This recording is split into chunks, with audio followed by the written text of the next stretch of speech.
नमस्कार, आप देख रहे हैं एमएस न्यूज। अभी हाल के दिनों में लोकसभा का चुनाव संपन्न हुआ है और स्नातक विधान पार्षद जो चुनाव उपचुनाव होना है वो सीतामढ़ी जो जहां के सांसद बने हैं देवेश चंद्र ठाकुर, उनका स्थान खाली होने के बाद इन सीटों पे चुनाव होना है। चुनावी मैदान में एक ऐसा पीढ़ी मेरे सामने मौजूद है जो जदयू के राष्ट्रीय प्रवक्ता है और बहुत ही कम समय में एक खास पहचान बनाने वाले अभिषेक झा। इनका इसलिए महत्व ज़्यादा बनता है कि युवा है और विशेष का शिक्षा संबंधी जो ये चुनाव होता है, इनमें अगर इनको जनता मौका देती है, जो वोटर इनको मौका देते हैं, तो शिक्षा के क्षेत्र में क्या क्रांति लाएंगे, इन सभी पहलुओं में सामने मौजूद है अभिषेक झा। जानते हैं कि उनका अगर जनता ने मौका दिया तो विशेष इनका पहल क्या होगा और क्या क्या इनका प्लानिंग है, इनका विजन क्या है, इनका मिशन क्या है, सब पे चर्चा करते हैं। पहले मीडिया में स्वागत है सर। आप बहुत आभार आपका। और हम लोगों की पहचान एक पॉलिटिकल वर्कर के रूप में है। पार्टी में जो भी जवाबदेही दी जाती है उसका निर्वहन पूर्ण समर्पण के साथ हम करें, ये हमारी कोशिश होती है। इससे पहले भी पार्टी ने कई जवाबदेहियां दी हैं। इस बार भी जो जवाबदेही मिली है उसके अनुरूप हम लोग काम कर रहे हैं। लगातार लोगों को जागरूक कर रहे हैं कि लोग मतदाता सूची में अपना नाम जुड़वाएं, चूँकि एक स्वस्थ चुनाव के लिए, एक मजबूत लोकतंत्र के लिए बेहद आवश्यक है कि अधिकाधिक लोग अपने मताधिकार का प्रयोग करें, एक अच्छे उम्मीदवार को चुनें। और हमारे नेता ने हमें हमेशा सिखाया है कि हम वोटरों की चिंता करते हैं, वोटों की चिंता नहीं करते हैं। काम करने में नेता विश्वास रखते हैं, पूरी पार्टी विश्वास रखती है और उसी अनुरूप काम होता है। आज के समय में युवाओं के लिए, स्नातकों के लिए हमारी सबसे बड़ी प्राथमिकता है रोजगार मुहैया कराना।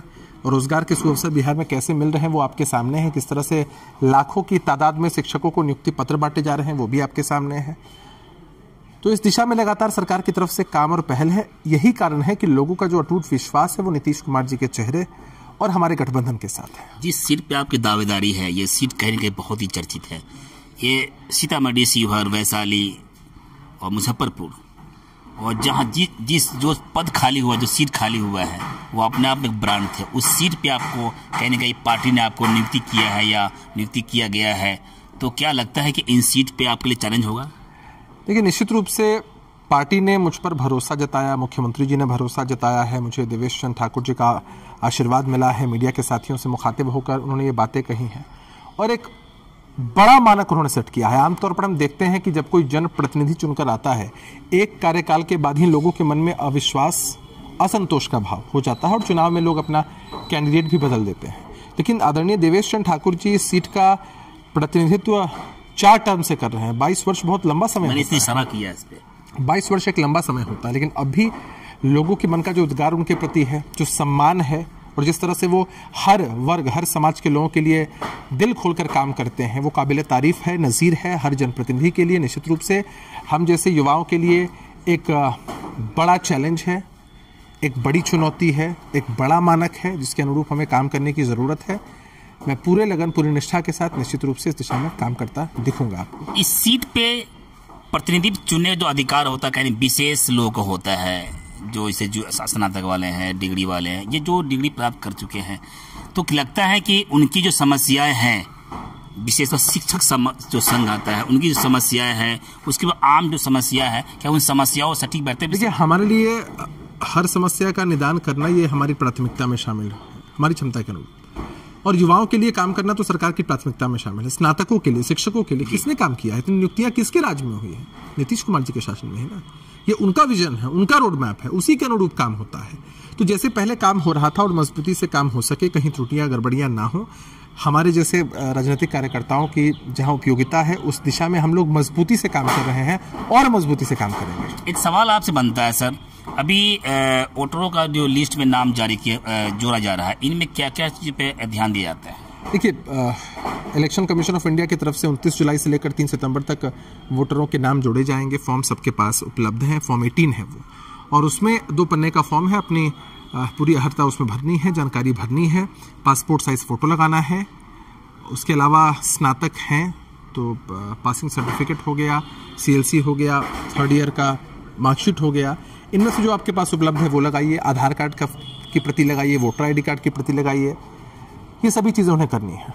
लोकसभा चुनाव में हमने कई बार देखा है, आपको कहेंगे एक इशारा मिल गया था कि आने वाले समय जो चुनाव होना है, वो जो सीट खाली होने वाली है उस पर अभिषेक झा का कब्जा होगा। ये इशारा आपको कैसे मिला ये तो आप बेहतर समझ पाएंगे। हमें तो मौका मिला है बिहार के विभिन्न लोकसभा सीटों पर प्रचार करने का। अगर यही इशारा हर जगह होता तब तो मैं हर जगह से उम्मीदवार होता। ये तो आपका इशारा अच्छा है कि वो इशारा यहाँ तक पहुँच गया है। तिरहुत क्षेत्र में विशेष देखा गया था आपको। ये तो चूंकि मेरा घर है ना, आप ये समझिए कि मेरा घर है, ननिहाल है, इतने रिश्ते हैं, नाते हैं, मेरी जन्मस्थली है, तो जाहिर सी बात है कि आप मुझे यहाँ ज़्यादा देखेंगे, तो देखना लाजमी है आपका। अभी बजट पास हुआ है, बिहार को विशेष पैकेज दिया गया है, लेकिन विशेष दर्जा नहीं दिया गया। इस पर सर क्या कहना चाहेंगे सर? इब्तिदा इश्क है रोता है क्या, और आगे आगे देखिए होता है क्या। अभी तो शुरुआत हुई है। नीतीश कुमार जी के नेतृत्व में एनडीए बिहार में लड़ता है, समर्थन मिला जनता का, हमारी सीटें अच्छी आए, हमारी एक प्रासंगिक भूमिका है, उसका फायदा, उसका लाभ बिहार को कैसे हो रहा है, ये पहला स्टेप है। आगे स्टेप में आप देखेंगे कि बिहार को विशेष राज्य का दर्जा भी मिलेगा। अभी उपचुनाव अभी हाल के दिनों में जो पूर्णिया जिला में हुआ है, यहाँ पे आपकी पार्टी दूसरे स्थान पर रही और जो विपक्ष के जो प्रतिनिधि थे वो तीसरे स्थान पर चले गए। वहाँ निर्दलीय का जो जीतना, इसको किस रूप में देखते हैं? देखिए, चुनाव में जब जनादेश मिल जाता है तो सबको उसका सम्मान करना चाहिए। हमारे लिए ये सोचने का विषय है कि बीते लोकसभा के चुनाव में भले हम वो सीट हार गए, लेकिन रुपौली विधानसभा में हमारे उम्मीदवार ने 28,000 की लीड प्राप्त की, और इस विधानसभा के उपचुनाव में हम 9,000 से पिछड़ गए। तो भाई इतने वोट्स कहाँ चले गए हमारे? और सोचना राष्ट्रीय जनता दल को है, जमानत जब्त कराते कराते नहीं थक रहे हैं। इस बजट को विपक्ष ने फेल बताया। आप क्या उम्मीद करते हैं? विपक्ष भी फेल है, उनकी नज़र में बजट भी फेल है, जनता की नज़र में हम भी पास हैं और बजट भी पास है। सर, लगता है कि जिस तरह से सभी बड़ी पार्टियां हैं, जैसे कि लालू प्रसाद जो है अपने बाद अपने बेटे को नियुक्ति कर दिए कि अब मेरे बाद मेरा उत्तराधिकारी ये हो, क्या नीतीश कुमार के बेटे प्रशांत को भी आगे आना चाहिए? सब कुकडप और मनगढ़ंत कहानियां हैं।